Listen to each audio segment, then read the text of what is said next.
공감을 만들어내는 건 아니에요. 항상 놀라움을 만들어내고 싶어 하는 거예요. 놀이는 그냥 목표 없이도 그냥 재밌는 거예요. 시로 막 어렵게 슬픔에 대해서 쓴 것과 나는 슬퍼라고 말한 것과 과연 어떤 게 더 정확한 거고 어떤 게 더 명확한 거죠?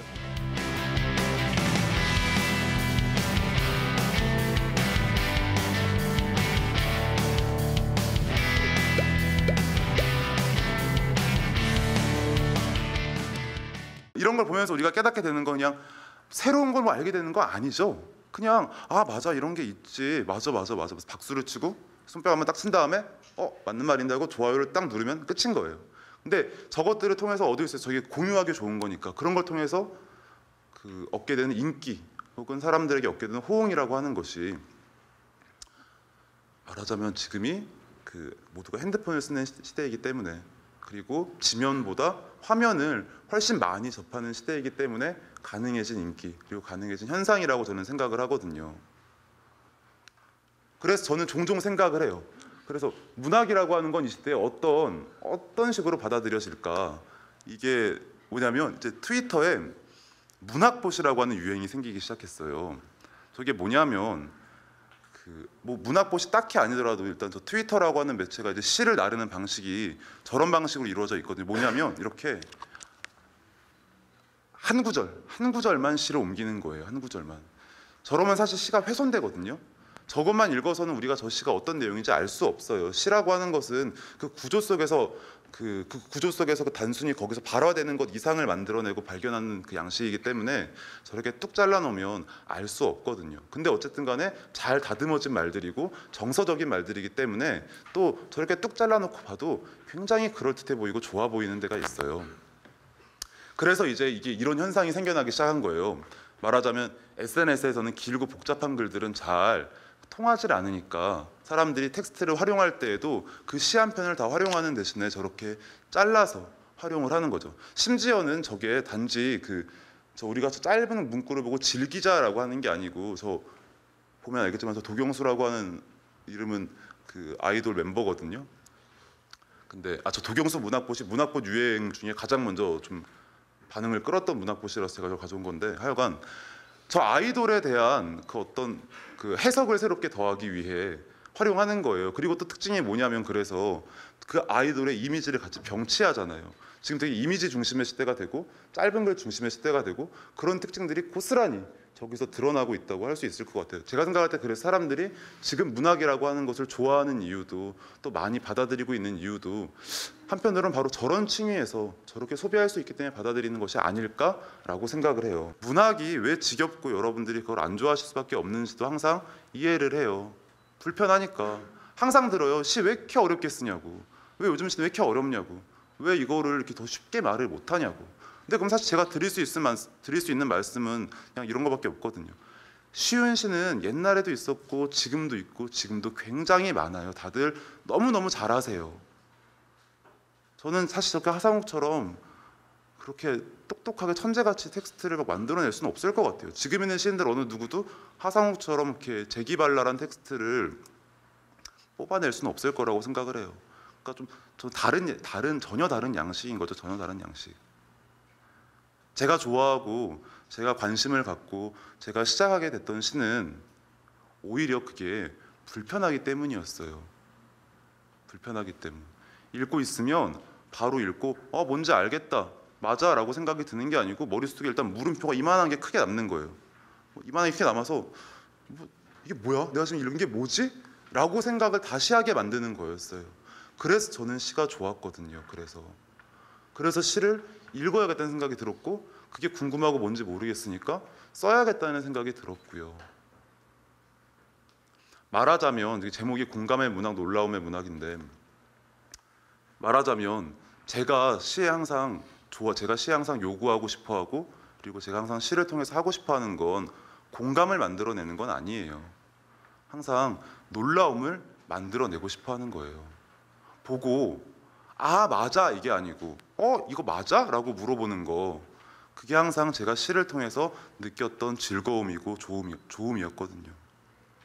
창의력과 다르게 보려는 능력은 나이가 들수록 고갈되는데 시심은 뒤늦게 꼽히기도 하다는 걸 알았어요. 시심은 제가 생각하는 시심은 뭐냐면 막 시를 품고 있는 마음이 사전적인 의미이지만 제가 생각하는 시심은 호기심이에요. 관심, 어떤 거에 대해 알려고 하는 마음이 시심이거든요. 그래서 오늘 시심에 대한 얘기를 먼저 해보도록 하겠습니다. 저는 이런 질문 많이 받아요. 언제 영감을 받아요? 우리가 시를 쓸 때 갑자기 지나가다가 나 지금 뭐 써야겠어 해서 갑자기 카페 가서 5분 만에 써서 시를 완성하는 경우는 절대 없어요. 있을 수는 있겠죠. 이 두 분 중에 한 분은 계속 가능할 수도 있을 것 같은데 저 같은 경우는 없었거든요. 왜냐면은 뭔가 새로운 게 없잖아요. 슬슬 길 걸어가다가 우리가 뉴턴도 아니고 사과 떨어지는 거 보고 만유인력 발견할 수 있는 사람들이 아니거든요. 그러니까 이제 좀 뭔가 특이한 것만 메모를 해놨다가 그걸 이제 모아놨다가 나중에 그걸 발휘시키는 것이 결국 문학이 되는 것 같아요. 저는 그걸 시심이라고 표현을 해요. 그래서 그런 시심들이 모이다 보면은 결국 시가 되는 거고 어떤 장면이 만들어진다고 말하고 다니거든요. 인생도 마찬가지예요. 순간들로 이루어져 있지만 어떤 순간은 더 중요해요. 우리가 모멘텀이란 말을 쓰잖아요. 모멘텀이란 말은 사실 운동 경기 할 때 많이 쓰이는 표현이에요. 스포츠 선수가 겨울에 전지훈련 다녀오고 나서 기량이 확 상승을 하면 어떤 모멘텀을 맞이했다고 해요. 그걸 뭐 번역하자면 굳이 뭐 전기를 맞이했다라고 할 수 있겠죠. 사실 물리학 용어였고 원래 뜻은 가속도 이런 뜻입니다. 근데 저는 시심이나 이런 것들이 쌓일 순간들이 일상에도 여러 번 찾아온다고 생각을 해요. 근데 그것들을 우리가 어떻게 그걸 그냥 보통은 무시하고 지나가거나 잊어버리기 십상인데 그것들을 잘 기록해 놓거나 기억해 두면은 그걸 나중에 다른 어떤 창작물의 형태로 표현할 수 있다고 믿거든요. 그래서 그런 것들이 필요하다고 생각을 하고 최근엔 이런 게 있었어요. 한 아이가 엄마랑 같이 집에 가는 거예요. 근데 아이가 또 질문 많잖아요. 엄마, 예쁜 거랑 아름다운 거랑 뭐가 달라? 라고 물어봤어요. 엄마가 장을 보고 와서 양손에 짐이 가득 있었어요. 빨리 가자. 날도 더우니까 여름이었거든요. 그랬는데 아이가 뭐 이러니까 제가 마치 저는 그 질문을 들었을 때 이런 생각이 들었어요. 마치 저한테 한 질문 같은 거예요. 제가 시를 쓰기 때문에 그런 것일 수 있지만 어쨌든 누군가는 그 질문에 대한 답을 찾아야 된다고 생각을 했고 그래서 예쁜 것과 아름다운 것이 뭐가 다를까를 생각하는 게 저의 어떤 업무가 됐어요. 근데 그 아이를 사라지는 걸 보니까 아이는 예쁜 아이가 아름다운 질문과 함께 사라지는 것 같았어요. 게임은 승부가 있어요. 누가 이겼는지. 그리고 어쨌든 경쟁이 붙는 거죠. 놀이는 그냥 목표 없이도 그냥 재밌는 거예요. 친구랑 같이 뭐 하면. 우리가 아이들이 얼마나 멋있냐면 아이들이 왜 창의력이 풍부할 수밖에 없냐면 정말 모래만 가지고도 뭘 거기서 1시간, 2시간, 3시간 건 재밌게 논단 말이에요. 모르는 사람과도 심지어. 근데 우리는 못 놀아요. 왜? 모래는 바다 갈 때나 뭐 하는 거지 하고 뭔가 좀 고정관념 같은 것이 쌓여 있으니까 어떤 거기서 창의력을 발휘할 어떤 여지가 없다는 거죠. 제가 노는 것을 정말 중요하게 생각을 해요. 말놀이를 제가 많이 해서 말놀이 때문에 사실 제 발목을 잡기도 하고 말놀이가 아니면 저의 어떤 그 발판이 되기도 했는데 저는 놀이 때문에 시 쓰는 게 재밌어졌고 어떤 말놀이를 하거나 뭐 단어를 연결시키거나 단어의 새로운 의미를 찾아주는 일이 굉장히 기꺼웠어요. 제가 좋아하는 스티브 디거라는 이 사람은 극작가예요. 미국에서 뭐 영화도 하고 뭐 그 드라마도 쓰고 이런 극작가인데 이런 사람이 이런 말을 했어요. 노는 것을 경망스럽게 여기기도 한다. 하지만 놀이는 유기적인 배움과 성장을 불러온다. 놀이하는 가운데 새로운 아이디어가 떠오르기도 한다. 놀이는 삶에 신선한 에너지를 안겨준다. 그리고 새로운 동작을 발견하게 해준다. 놀이는 다른 사람과 한데 묶어주는 기쁨의 끈이다 라고 했어요. 그래서 제가 항상 초등학생들한테 가끔 이제 뭐 이야기를 하면 많이 놀라고 해요. 그럼 집에 가서 엄마 오늘 어떤 선생님이 왔는데 많이 놀라고 했어. 시라는 건 말이에요. A는 A라고도 이야기하고요. A를 B라고도 얘기를 하고요. A를 Z라고도 얘기하고 A를 not A라고도 얘기하고 아무튼 무한대로 가는 장르예요. 그걸 우리 모호함이라고도 이야기를 하죠.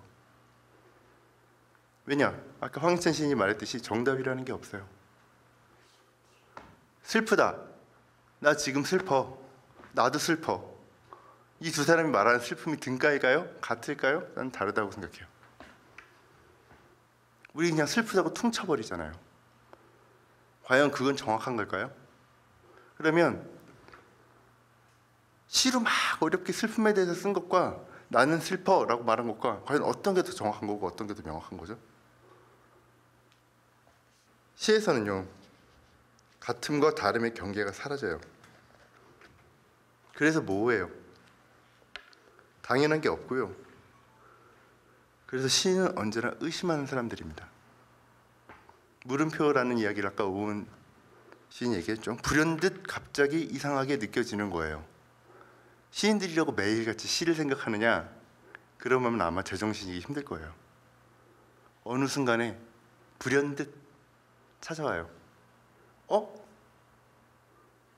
이거 좀 다른데? 그런 뭐 여기 다 어지간한 분 다 성인분들이실 테니까 술 마시면 여자친구가 더 예뻐 보이죠. 아내가 더 예뻐 보이고 다리도 환해 보이고 오늘따라 기분도 좋고 어떤 것에 취한 거잖아요. 아침에 일어났는데 왠지 기분이 뽀송뽀송해. 출근길에 콧노래가 나와. 상사의 짜증나는 꾸지람도 왠지 나를 위한 격려인 것 같고 저 상사가 날 좋아하는 것 같아. 아침에 출근해서 해똥을 맞았어. 다 기분 나쁜 거예요. 우리가 과연 같다고 말할 수 있는 것이 얼마나 되는가. 그 의심들은 새로운 것을 지향합니다. 그런 것은 어디에도 없고 어디에나 있는 것. 그래서 우리는 발명하는 자이기 이전에 발견하는 자인 것 같아요. 사람의 마음에는 이런 점 같은 게 하나 있어요. 저는 그렇다고 생각해요. 이 점은 잘 안 보여요. 지금 이 PPT 내내 이 점이 찍혀 있었거든요. 여러분 모르셨죠? 다 점이 있어요. 점이 있는데 몰라요. 왜 그런 순간 있지 않습니까? 샤워할 때 여기 점이 있었어? 이런 순간 나한테 그런 점을 발견하는 거죠. 근데 그 점 있잖아요. 자세히 들여다보면 이런 미로예요. 발견이 돼서 계속 눈에 밟히고 신경 쓰여요. 내 마음에 여러 개의 방이 있는데 도저히 열리지 않는 방이 하나 있는 거예요. 시는요, 여러분들한테 이런 미로를 제공을 해줍니다. 외면하고 싶은 순간이죠. 보기만 해도 갑갑하지 않습니까? 그게 언제가. 근데 여기하고요, 여기는 달라요. 다른 세계예요. 시는 여러분한테 이런 게 있다는 걸 알려주고요, 이 안에 아주 미세한 점선을 박아서 나가는 길을 알려줘요. 짜증나죠. 이거 언제 해요? 이걸 즐겁게 할 수 있다면, 놀이로 할 수 있다면 아까 오은 시인 말처럼 재미있겠죠. 요령도 생길 거예요. 한쪽 벽만 잘 타고 가면 저 끝에 갈 수 있으니까.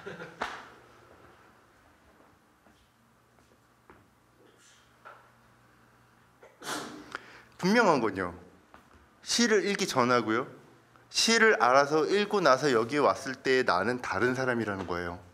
이건 제가 한 말이 아니에요. 서윤후라는 시인이 저한테 해준 얘기예요. 제가 질문했을 때 시는 도대체 왜 읽어야 되나요? 라고 질문했을 때 시를 읽으면요, 그 전에 나와 읽고 난 뒤에 나가 다르다는 걸 알게 되니까요 라고 대답했거든요. 시는 모호해요.